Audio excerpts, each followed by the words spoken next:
이 사건은 1982년 10월 17일에 공소시효가 끝남으로써 이제는 범인을 붙들어도 처벌할 수가 없게 됐다.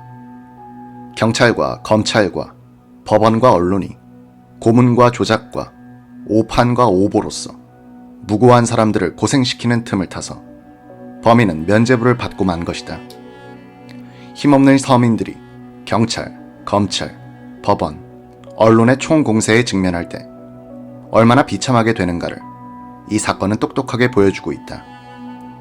제도의 범죄는 처벌되지 않고 개인의 피해는 회복될 수 없음을 고문 후유증으로 40대에 요절한 김기철 씨는 폐인이 된 그의 몸과 정신으로 입증하였다.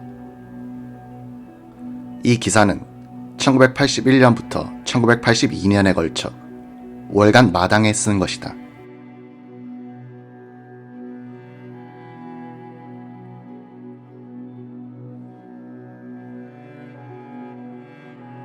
정씨 집에서 사진을 찍은 다음날 나는 인천의 황덕수 씨를 서울로 올라오게 했다. 그날 오후 10시쯤 나와 황 씨는 정씨 어머니 집으로 쳐들어갔다. 김성순 씨는 손녀를 보내 아들을 데려오게 했다.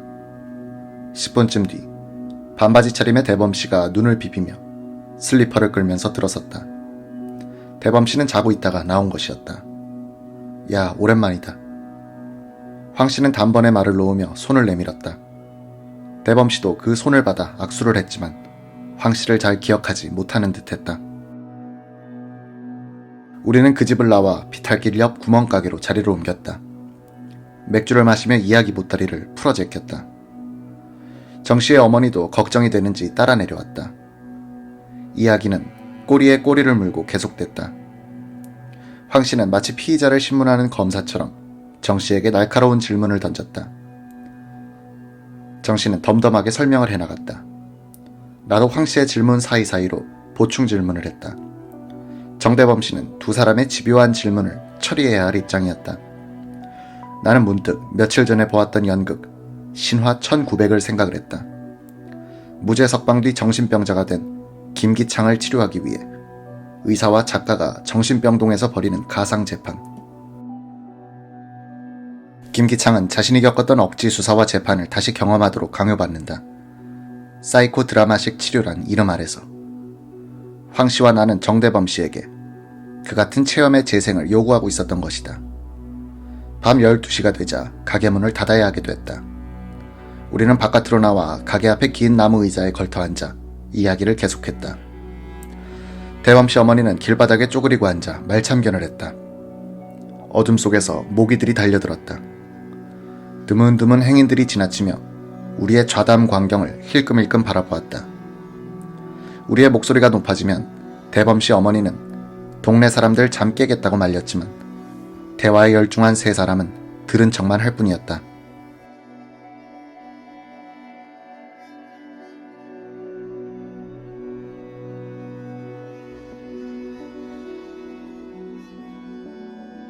황덕수, 너는 어째서 그나 사건에 말려들었나?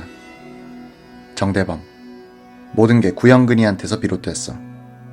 나는 고등학교 다닐 때 구영근이가 사범으로 있던 유도 도장에서 유도를 배웠어.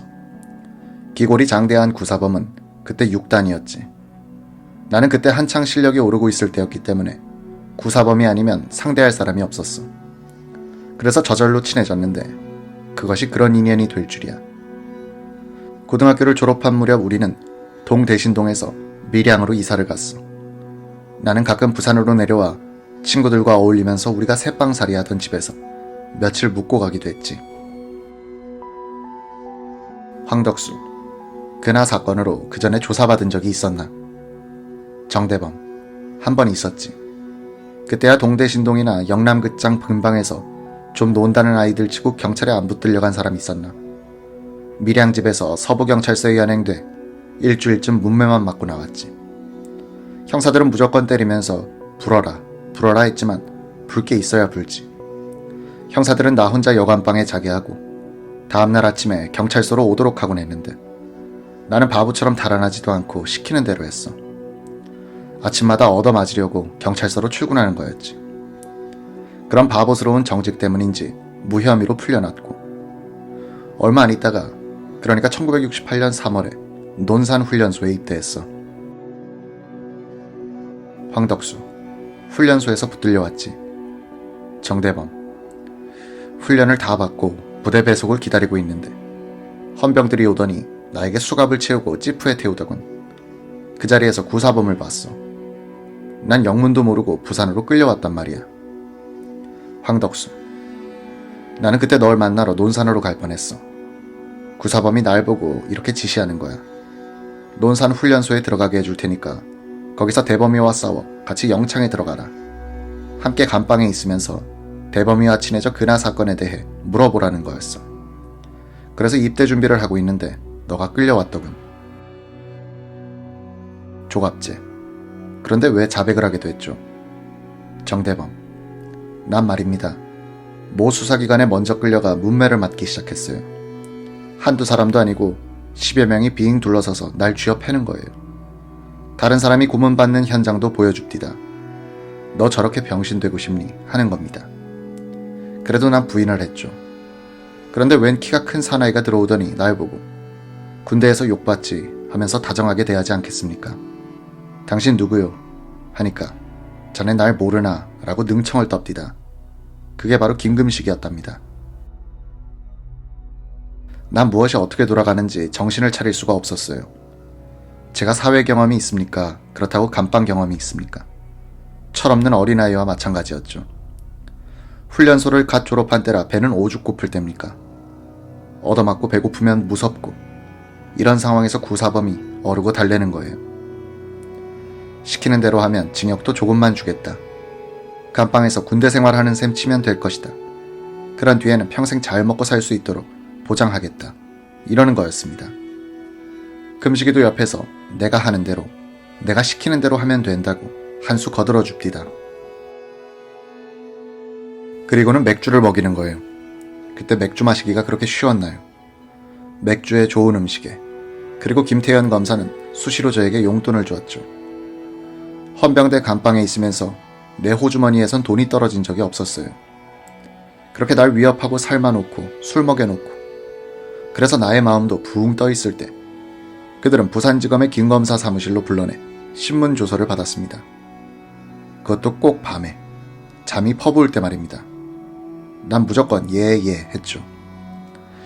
이렇게 저렇게 된 게 아니냐고 물으면 예. 너가 이렇게 하고 금식이가 저렇게 했지 하면 예 그런 식이었어요. 또 예만 하면 되는 식으로 묻습니다. 그때 신문 조서를 보면 아시겠지만 저의 진술 내용은 앞뒤가 안 맞고 앞에 받은 것과 뒤에 받은 조서 내용이 틀려요.